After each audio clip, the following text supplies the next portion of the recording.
Earlier this year, congressional critics, including Virginia's own Robert Goodlatte, took the EPA to task over their latest plan to impose total maximum daily load regulations on farmland in the Chesapeake Bay watershed. The congressman challenged whether the EPA had the regulatory authority to impose these new rules. They also questioned whether the EPA science was sound, since it did not account for a great deal of the voluntary conservation practices farmers have adopted in recent years. That's an opinion shared by many Virginia farmers, including dairy farmer George Rohrer of Rockingham County. I would guess we have spent about $100,000 of our own money. That's some of the projects we self-funded totally, and some were cost share, but we have spent since 1992 at least $100,000 of our money. Rohrer is not alone in taking voluntary steps to protect the environment. Over the past several decades, thousands of Virginia farmers have taken similar steps. We plant cover crops, whether we're paid for them or not, or whether we have any state or federal assistance.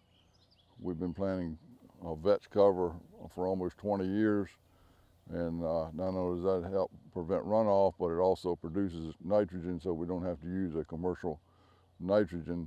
Bruce Holland uses no-till planting to protect his land from erosion, grass waterways, and buffer strips to prevent runoff, and government-approved comprehensive plans for exactly how he will apply fertilizers to every square foot of his 2,800 acres. That's important to David Hickman, who raises potatoes on the eastern shore and uses local poultry litter to fertilize his fields. The manure, when applied properly, provides nutrients for the corn crop. It's an organic source of fertilizer. When manure is applied into a cover crop situation, there's very little opportunity for any of that to run off. Hickman says he also uses cover crops both to prevent erosion and add organic fertilizer to his land. And grass buffer strips have been protecting his waterways for 2 decades. He also put in much of these conservation practices on his own, in part because they saved him money. Rohrer agrees it makes financial good sense to control nutrient use and protect the environment. Economics don't always allow us to do everything today that we would like to have done. It's a progression. And time, money are both huge factors. And the farmers I know in this area are working really hard and have been for the last 10 years. And that's one of the points of a study by the U.S. Department of Agriculture's Natural Resources Conservation Service. It found that since 2003, nearly half of the cropland acres in the Bay watershed are protected by one or more structural practices, such as buffers or terraces and manure storage buildings. The USDA study called for even more conservation efforts, but farmers believe that the EPA is asking for too much too soon.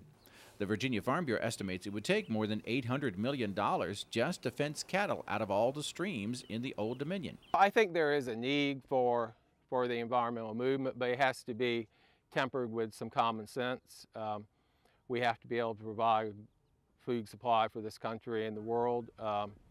No one wants to pollute the water. We are true environmentalists, that we've been doing this for all of our lives, and the land, the depletion of soil, depletion of nutrients, leaving the soil is more important to us than it is to anybody else. As the debate and lawsuits over EPA regulations continue, Virginia farmers want everyone else to realize they're already doing their fair share to protect the Chesapeake Bay.